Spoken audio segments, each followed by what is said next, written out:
Hey folks, Nicole Telkes here with the Wildflower School of Botanical Medicine, and I am doing my series Materia Medica, which comes out every week, and we talk about a little bit of an in-depth approach to all of the virtues of different medicinal plant allies. So today we're going to explore the virtues of Motherwort, or is the Latin binomial is Leonurus cardiaca, and that might even give you a little bit of a hint, if you can think about it real hard, about how this plant is used and applied for different situations. So this is a mint family plant. It's quite tall, and it can get anywhere between 1.5 feet to this one's over 3 feet tall, depending on where you live and time of year.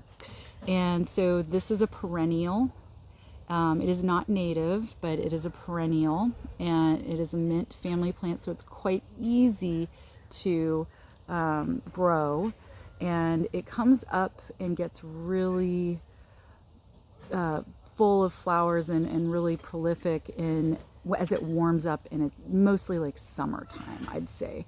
That's when I really see these things get going, is when it starts to dry out and the sun comes out. So this is definitely something that needs some dry feet, because that's how it really likes to grow. So as other things start to bake, it will just start to get real happy and spread its leaves out and get its flowers going, even in the midst of the sun in summer. So right now this one is flowering, and it has little tiny pink flowers that grow in verticils, we call them, around the center of the stem, and then it has opposite leaves, and you can see that it has some divisions in the leaves around the edges, so toothed somewhat, you could say. And so this plant is pretty much used as a heart tonic, and it also, as you can see, its name is Leonurus cardiaca, and cardiaca relates to heart, right? And Leonurus to lion. So this is thought of as being a lion-hearted plant, or a plant for creating a strong heart. So it's a cardiotonic, but it's also a calming plant. So you'll see that if there's heart palpitations, or somebody is experiencing symptoms related to like hyperthyroidism, this plant is often employed and used in tincture or tea form. But it does not taste that great. And while I love this plant greatly, you may not enjoy the flavor. So that is oftentimes what people will find, is that they'll get very surprised about how potent some of these can be. So this one is extremely acrid, extremely bitter, and it has a lot of extremely effective medicinal help for you, or therapeutic help for you. So you have to kind of get past that flavor. That means you might want to choose a tincture or glycerite or some other form of this plant than a tea. So as far as other uses, this plant is also used to help manage and relax menstrual irregularities, and also because it is slightly warming, it can be used to kind of get the juices flowing, so to say. So it is amenagogic, warming, and kind of has a lot of effect on the vital force that way. So known to be a cardiotonic, but it's also going to be useful with other types of circulatory issues like menstruation. So if you have boggy menses and you're having an issue with your menses coming on, this might be a plant that you could use to help with that.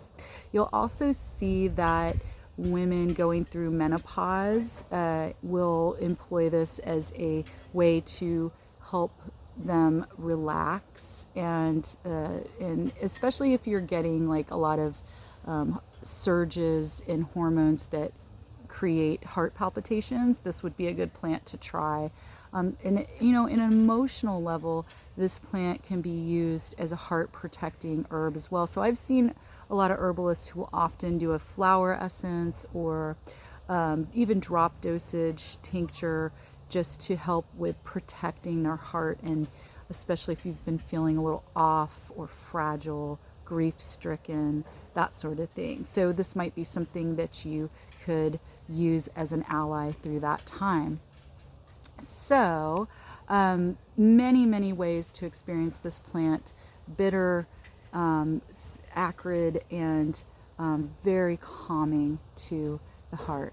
So besides that, yeah, because it is a little bit stimulating, I would also recommend that you check in with a practitioner before you decide to take this if you're pregnant, or trying to keep a pregnancy that may not be well set yet. So this is definitely a plant that has a little bit of stimulating effects that way, and you may want to reconsider it if you're in the early stages of pregnancy.